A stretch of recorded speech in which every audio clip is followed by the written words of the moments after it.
पुजारी अगड़बम की बात सुनकर पूरे पार गांव में डर फैल गया। तब से हर नवमी को एक मुर्गा मंदिर पहुंचाया जाने लगा। गांव वाले आपस में कहने लगे कि मुराई देवी की दुआ से ही अब तक पार गांव में कोई बड़ा भूचाल नहीं आया है। कभी कभी जब जमीन थरथराती तो लोगों का विश्वास और भी पक्का हो जाता कि देवी नाराज है। अब वो मोटा और दाढ़ी वाला पुजारी अक्सर गांव में दिखाई देने लगा था। वो अंधेरा होने के बाद तेल, घी और मसाले खरीदने आता था, लेकिन वो किसी से भी बात नहीं करता था। यदि कोई उससे बात करने की कोशिश भी करता तो वो जवाब नहीं देता था। किसी भी गांव वाले से उसने जान पहचान नहीं बढ़ाई और सामान लेकर अंधेरे में वापस पहाड़ी पर चला जाता था। नवमी की शाम को पहाड़ी से बेहद अजीब और भयानक आवाजें आती थीं। जब किसी गांव वाले ने घबराकर पूछा कि ये आवाज कैसी है, तो पुजारी ने बड़ी चालाकी से जवाब दिया, ये आवाज मुराई देवी की है। बलि खाने के बाद देवी जब डकार देती हैं तो ऐसी ही आवाज आती है। इसी बीच एक दिन गांव में पुलिस आई।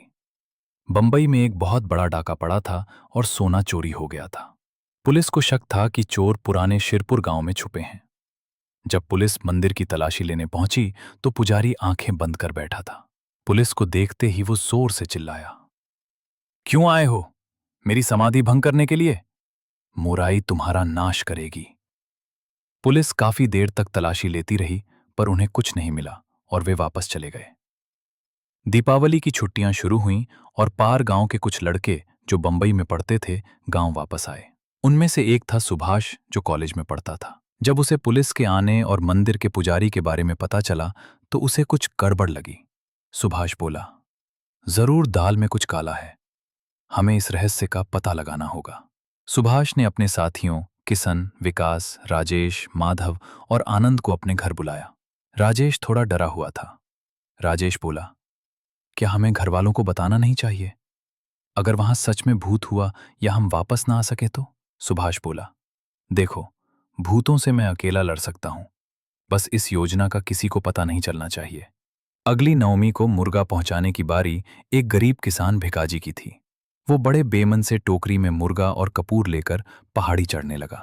पीछे पीछे सुभाष और उसकी टोली भी छिपते छिपते पहाड़ी की ओर बढ़ रहे थे। भिकाजी मन ही मन बुदबुदा रहा था। भिकाजी बोला, भगवान जाने ये बाबा सच्चा है या झूठा। कैसा मोटा होता जा रहा है, सारा मुर्गा खुद ही खाता होगा। आनंद ने धीरे से अपने साथियों से कहा। आनंद बोला, हमें इस ढोंग का भंडाफोड़ करना ही होगा। बलि देने से भूचाल नहीं रुकता, पुजारी जरूर कुछ छिपा रहा है। लड़के दबे पांव उस रास्ते से पहाड़ी चढ़ने लगे जहां से पैर फिसलने पर मौत भी हो सकती थी। वे मंदिर के ठीक पीछे एक बड़ी चट्टान की आड़ में छिप गए। चारों ओर सन्नाटा था, उल्लू बोल रहे थे और वातावरण भयानक था। तभी अचानक पुजारी बाबा हाथ में लालटेन और बड़ा पतीला लेकर बाहर आया और एक फिल्मी गाना गुनगुनाने लगा।